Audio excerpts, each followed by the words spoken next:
everyone, welcome back to our channel WebToTech. In today's video, we will see how you can log into your Temu account. So the first thing that you want to do is open your Temu app. After opening your Temu app, on the bottom of your phone on the navigation bar, you can see U icon. Simply just tap on it. After tapping on it, you can see sign in/register button. Simply just tap on the button. Now here there will be options to continue with your other socials.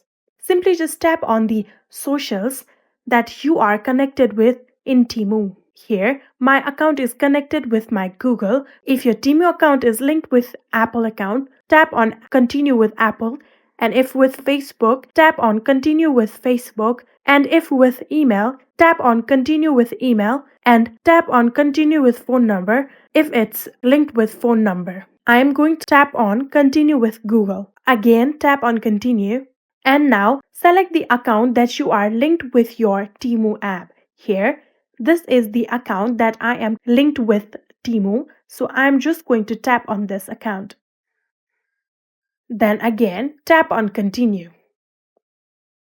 And there you go. Now you have been logged into your Temu account. Very simple process, right? If you guys like the video, please do not forget to subscribe to our channel and like this video. Thank you so much. See you in the next.